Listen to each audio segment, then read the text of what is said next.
ঘরে যদি থাকে ১ কাপ আটা তাহলেই বানিয়ে নিতে পারেন ঝটপট এই নাস্তাটি। এই নাস্তাটি দেখতে যেমন সুন্দর, খেতেও ভীষণ মজা আর খুব সহজেই যে কেউই বানিয়ে নিতে পারেন এই টিফিন নাস্তাটি। এই নাস্তাটি বাচ্চাদের টিফিনের জন্য একদম পারফেক্ট একটা রেসিপি। তো আসসালামু আলাইকুম বন্ধুরা, স্বাগত জানাচ্ছি তোমাদের নতুন একটি রেসিপি দেখার জন্য। আশা করছি আজকের রেসিপিটিও তোমাদের কাছে ভীষণ ভালো লাগবে। আজকের রেসিপিটি খুব সহজেই ঝটপট বানিয়ে নিতে পারবে। আজকের রেসিপি বানানোর জন্য এখানে আমি একটা মিক্সিং বল নিয়েছি। এখন এর মধ্যে দিয়ে দেব ১ কাপ আটা। এখন দিয়ে দেব ৩ টেবিল চামচ সুজি। দেখুন বন্ধুরা, ৩ টেবিল চামচ সুজি, অবশ্যই সুজিটা ব্যবহার করবেন এই রেসিপির জন্য। এখন দিয়ে দেব স্বাদ অনুযায়ী চিনি। আপনারা আপনাদের স্বাদ অনুযায়ী চিনিটা কমিয়ে বাড়িয়ে দিতে পারেন। এখন দিয়ে দিলাম ২ টেবিল চামচ গুঁড়া দুধ। দিয়ে দেব একটা ডিম।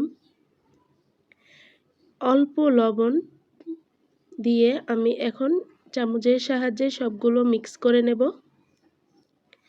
এখন আমি এখানে নিয়েছি ১ কাপ গরম কুসুম পানি নিয়েছি। হালকা কুসুম গরম পানি দিয়ে এই ডোটা করে নিতে হবে, তাহলে সাথে সাথেই বানিয়ে নিতে পারবেন। তো আমি অর্ধেকটা পানি দিয়ে এখন মিক্স করে নেব। কিছুটা মিক্স করা হয়ে গেলে আমি বাকি অর্ধেকটা পানিও দিয়ে দিলাম। দিয়ে একদম ভালো করে মিক্স করে নেব যেন কোনো লাম্পস না থাকে। দেখুন বন্ধুরা, আমি একদম ভালো করে মিক্স করে নিয়েছি। কোনো লাম্পস নেই, দেখুন কত সুন্দরভাবে আমি মিক্স করা হয়ে গিয়েছে। তো এটার ঘনত্বটা দেখানোর জন্য দেখুন বন্ধুরা, চামচটা এভাবে উলট করলে দেখুন এর পাশে কত সুন্দরভাবে লেগে আছে। তো ঘনত্বটা এভাবে দেখে আপনারা বুঝে নেবেন।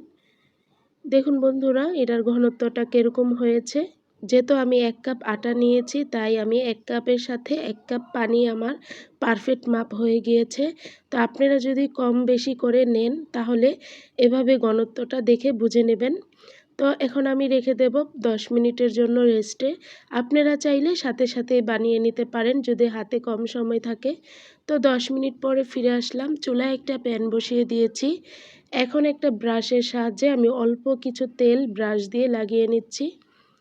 দেখুন বন্ধুরা, লাগানো হয়ে গিয়েছে। এখন ১ চামচ ব্যাটার নিয়ে এভাবে করে মাঝখানে দিয়ে একটা ঢাকনা দিয়ে ঢেকে ২০ থেকে ২৫ সেকেন্ডের মতো অপেক্ষা করলেই পিঠাগুলো তৈরি হয়ে যায়। আর পিঠাগুলো দেওয়ার পরে চুলার জালটা অবশ্যই লো হিটে রাখতে হবে, তাহলে খুব সুন্দরভাবে পিঠাগুলো তৈরি হয়ে যাবে। দেখুন বন্ধুরা, আমার একটা পিঠা তৈরি হয়ে গিয়েছে। দেখুন কত সুন্দরভাবে উঠে যাচ্ছে। তো আমার একটা পিঠা তৈরি হয়ে গেল। এখন আমি আবারও একটু তেল ব্রাশ করে দিয়ে দিলাম। দিয়ে আবার সেম প্রসেসে আমি আরেকটা পিঠা দিয়ে দিচ্ছি। দিয়ে আবারও ঢাকনা দিয়ে ঢেকে রেখে দেব ২০ থেকে ২৫ সেকেন্ডের মতো। ভিডিওর এই পর্যায়ে আমার সকল বন্ধুদের কাছে আমার একটাই রিকোয়েস্ট, প্লিজ একটি লাইক দিয়ে আমার ভিডিওটি দেখে নেবেন। আমার চ্যানেলটি সাবস্ক্রাইব করে আমার পাশে থেকে যাবেন বন্ধুরা। দেখুন আমার আরেকটি নাস্তাও তৈরি হয়ে গিয়েছে। দেখুন বন্ধুরা, কত সুন্দর হয়ে গেছে একটা পিঠা। তো সেম প্রসেসে আমি আরেকটা দিয়ে নিচ্ছি। এই পিঠাগুলো দেখতে যেমন সুন্দর আর খুব সহজেই তৈরি করা যায়। হাতে যদি শুধুমাত্র ১০ মিনিট থাকে তাহলে বাচ্চাদের টিফিনে এই নাস্তাটি বানিয়ে দিতে পারেন। এই নাস্তাটি সকালের টিফিন বা বিকেলের নাস্তায় চায়ের সাথে দারুণ ভীষণ ভালো লাগবে। আর খুব সহজে তেল ছাড়া, ঝাল ছাড়া, মশলা ছাড়া এই নাস্তাগুলো বাচ্চাদের জন্য অনেক উপকারী আর স্বাস্থ্যকর একটা নাস্তা।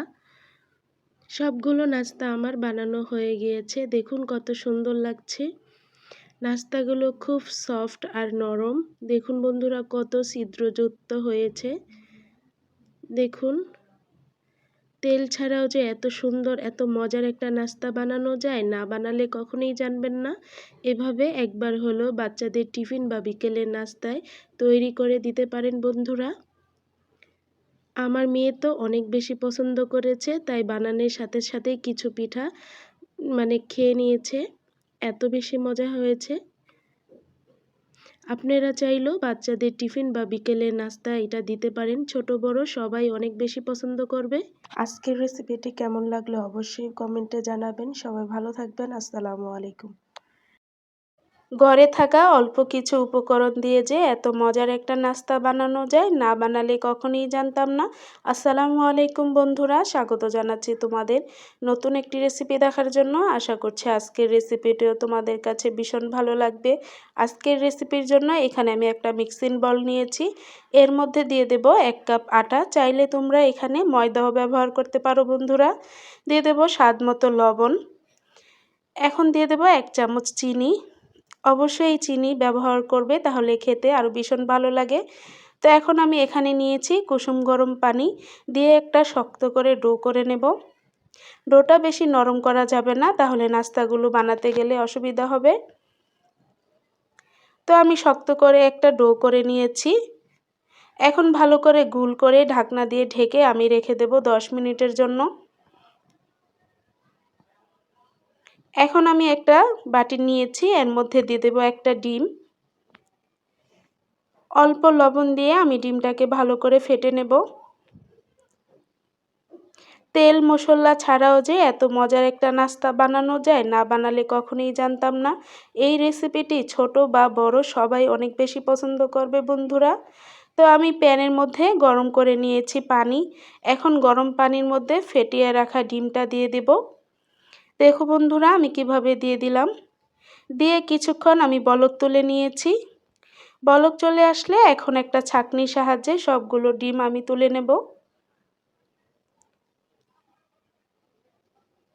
আমি পানি ঝরিয়ে সবগুলো ডিম আমি তুলে নিয়েছি। এখন আমি প্যানে দিয়ে দিব অল্প তেল, 1 চামচের মতো তেল দিয়েছি, আর একটা রসুন কুচি দিয়েছি। দিয়ে দেব একটা বড় সাইজের পেঁয়াজ কুচি। দিয়ে পেঁয়াজটাকে আমি একটু কিছু সময় ভেজে নেব। কিছু সময় ভাজা হয়ে গেলে এখন দিয়ে দেব স্বাদ মতো লবণ। যেহেতু আমি ডিমের মধ্যেও লবণ দিয়েছি, তার জন্য পেঁয়াজে আমি একটু কম করে লবণ দিয়ে নিলাম।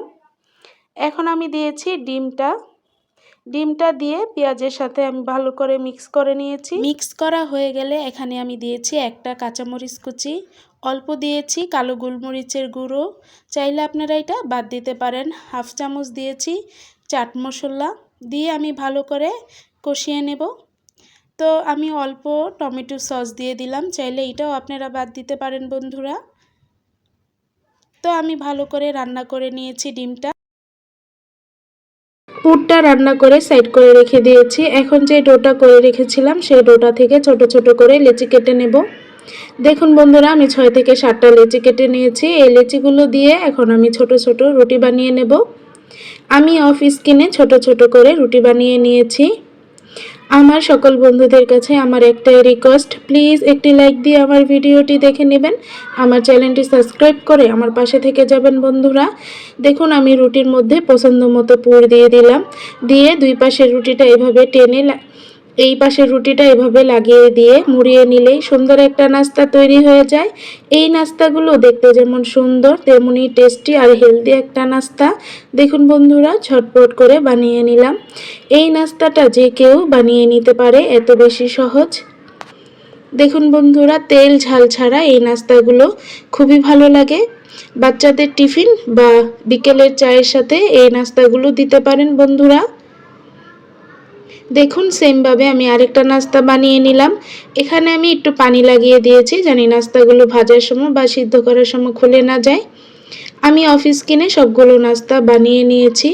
এখন আমি একটা প্যান বসিয়ে এর মধ্যে নাস্তাগুলো দিয়ে দিব। নাস্তাগুলো দেওয়া হয়ে গেলে এখানে আমি দিয়ে দেব পানি।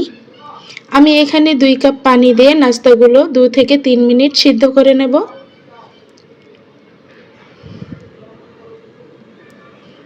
দেখো বন্ধুরা আমি সিদ্ধ করে নিয়েছি নাস্তাগুলো। এখন সবগুলো নাস্তা আমি তুলে নেব।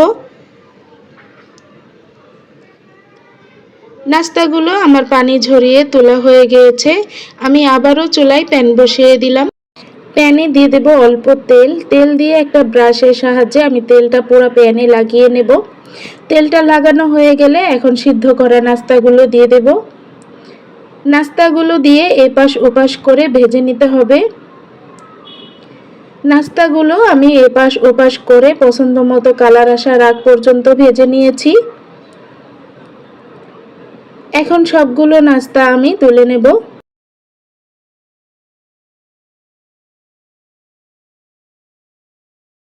দেখো বন্ধুরা, আমি সবগুলো নাস্তা তুলে নিয়েছি। নাস্তাগুলো দেখতে কত সুন্দর ও লোভনীয় হয়েছে। আজকের এই রেসিপিটি তোমাদের কাছে কেমন লাগলো অবশ্যই কমেন্টে জানাবে বন্ধুরা। সবাই ভালো থাকবে, সুস্থ থাকবে। আল্লাহ হাফেজ। আসসালামু আলাইকুম।